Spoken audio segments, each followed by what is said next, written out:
या देवी सर्वभूतेषु मां कन्यारूपेण संस्थिता नमस्तस्यै नमस्तस्यै नमस्तस्यै नमो नमः। ओम दम दुर्गाय नमः। नवरात्रि में वैसे तो प्रत्येक दिन का ही बहुत महत्व होता है, लेकिन अष्टमी और नवमी विशेष रूप से महत्वपूर्ण मानी जाती है। कारण ये है कि अगर आप पूरी नवरात्रि में किसी भी प्रकार से किसी भी कारणवश पूजा आराधना नहीं कर पाते, मंत्रों का जप नहीं कर पाते या फिर कोई विशेष कार्य नहीं कर पाते, विशेष रूप से माँ की आराधना में असमर्थ रहते हैं, तो अष्टमी और नवमी दो तिथियां ऐसी हैं जिस दिन अगर आप पूजा आराधना करते हैं, मंत्रों का जप करते हैं और माँ की विशेष विधि से आराधना कर लेते हैं, तो पूरी नवरात्रि का फल आपको प्राप्त हो जाता है। इसलिए अष्टमी और नवमी अत्यंत महत्वपूर्ण है। लेकिन इस बार शारदीय नवरात्रि में अष्टमी और नवमी तिथि को लेकर सबके मन में बहुत सारे संशय हैं कि कब हम अष्टमी का व्रत करेंगे, कब हम नवमी का व्रत करेंगे, पूजन कब करें। मान लीजिए आपने 9 पूरे व्रत रखे, तो ऐसे में पारण कब करना चाहिए।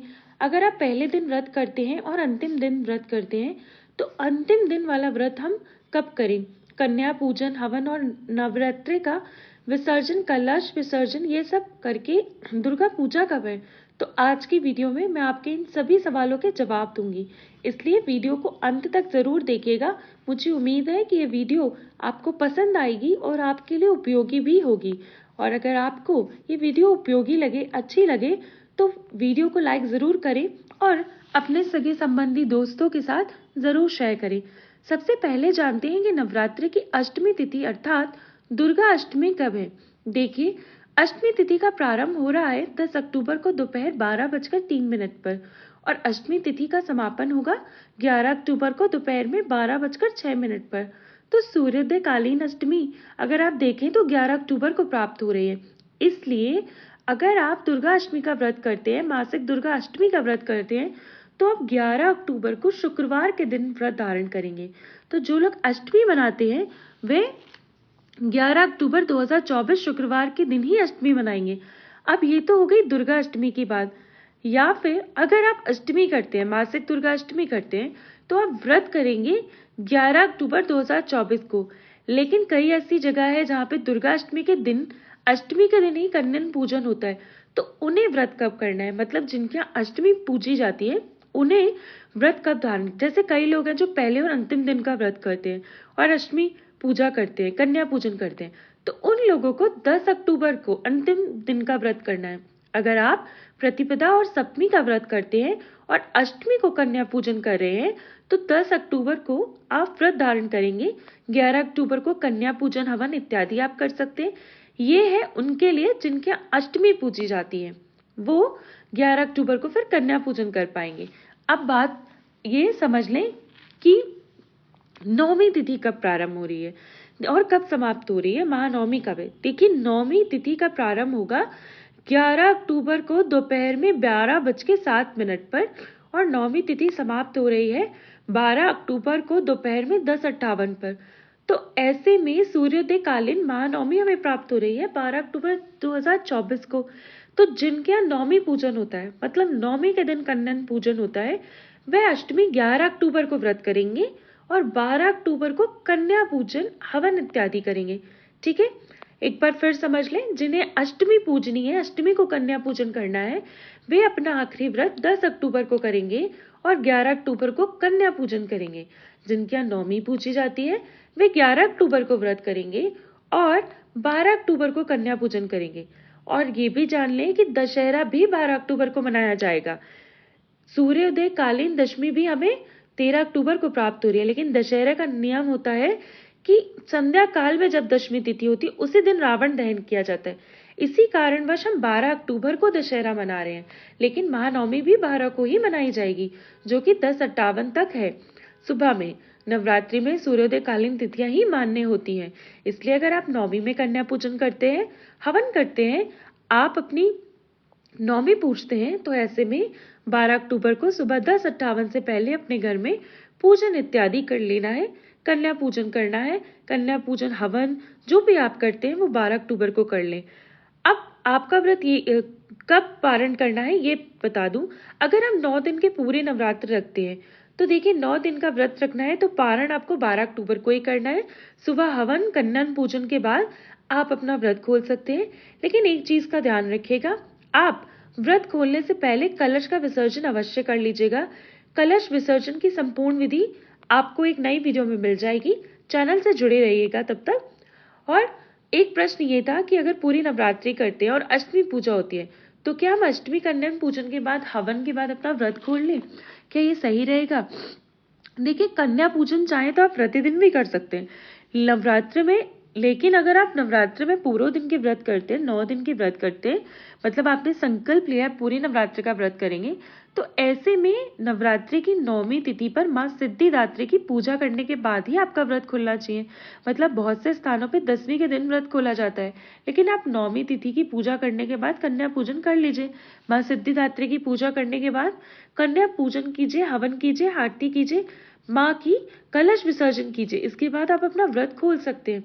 तो अष्टमी का दिन आपको व्रत खोलना है जब आप पहला और अंतिम व्रत करते हैं, और आपको यहाँ अष्टमी पूजी जाती है। अगर नवरात्रि का संकल्प लेकर प्रारंभ किया है, नवरात्रि का संपूर्ण व्रत करेंगे, तो आपका संकल्प तभी पूर्ण माना जाएगा, आपका व्रत तभी पूर्ण माना जाएगा जब आप भी 9वीं तिथि पर सिद्धिदात्री की पूजा करेंगे, कन्या पूजन करेंगे, हवन करेंगे, कलश विसर्जन करने के बाद अपना व्रत पारण करेंगे, तब आपका व्रत पूरा माना जाता है।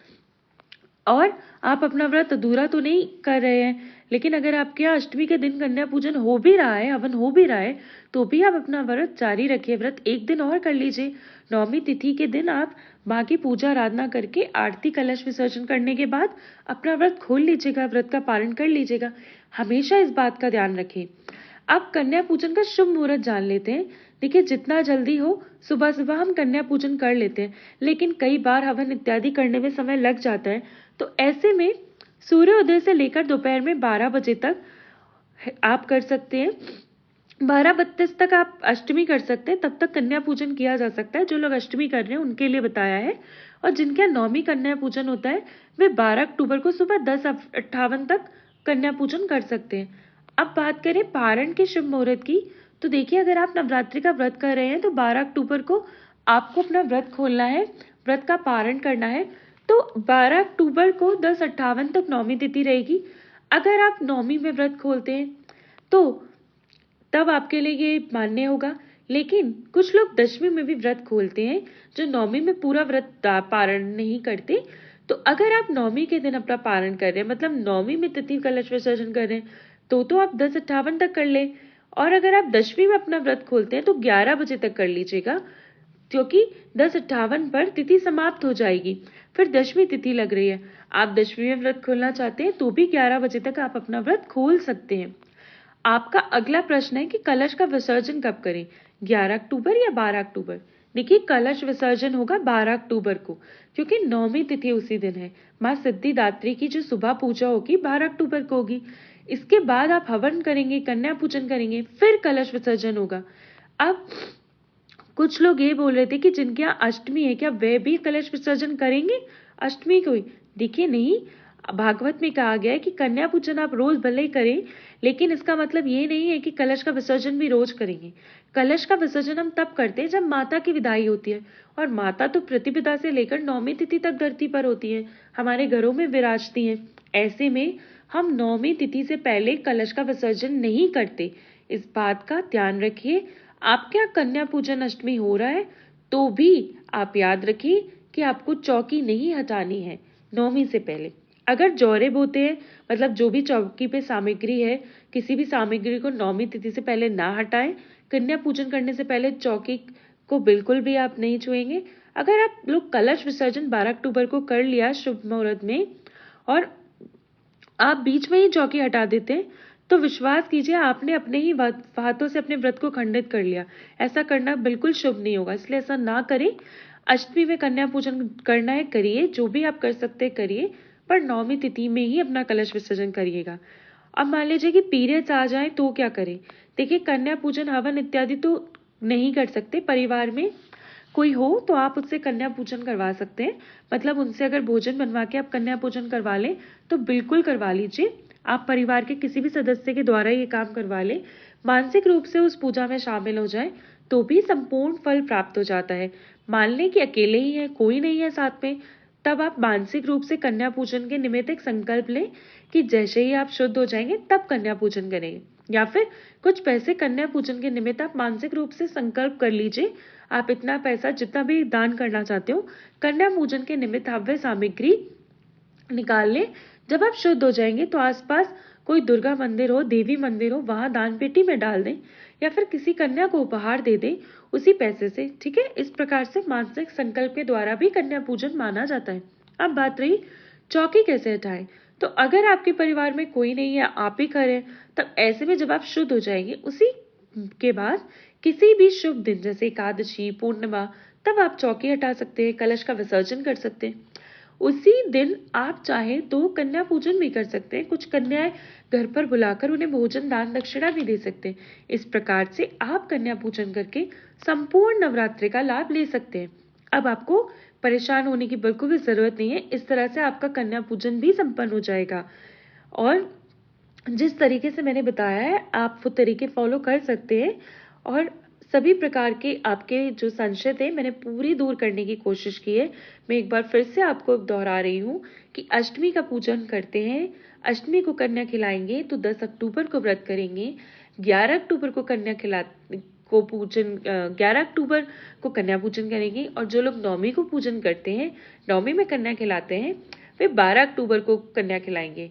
ठीक है, और अगर आप मासिक दुर्गाष्टमी का व्रत करते हैं तो 11 अक्टूबर को करें, 12 अक्टूबर को अपना व्रत खोल लें। ठीक है, अब अष्टमी हो या फिर सप्तमी हो, कलश विसर्जन 12 अक्टूबर को ही करेंगे। पूरे नवरात्र होने के बाद 12 अक्टूबर को नवरात्रि व्रत का पारण करेंगे। उम्मीद करती हूँ कि जितने भी संशय थे वो मैंने सभी क्लियर करती होंगे और आप लोग के जो भी प्रश्न हैं उन्हें आप पूछ सकते हैं। अगर कोई भी प्रश्न अभी भी बाकी हो तो मैं ज़रूर एक और वीडियो बना के आपके संशय दूर कर दूंगी। और वैसे मैंने पूरी कोशिश की है कि इसी वीडियो में सभी संशय दूर कर दूं। आपके लिए अगर ये वीडियो उपयोगी हो, वीडियो पसंद आया हो तो लाइक करें। और अब कार्तिक मास में किस प्रकार स्नान करना है, कैसे स्नान किया जाता है, इसकी भी एक संपूर्ण वीडियो जल्दी चैनल पर आने वाली है। तो उम्मीद करती हूँ आप चैनल पर जुड़े रहेंगे और बेल आइकन को जरूर प्रेस कर लेंगे। मिलती हूँ अब आपसे अगली वीडियो में, तब तक के लिए ओम दम दुर्गाय नमः।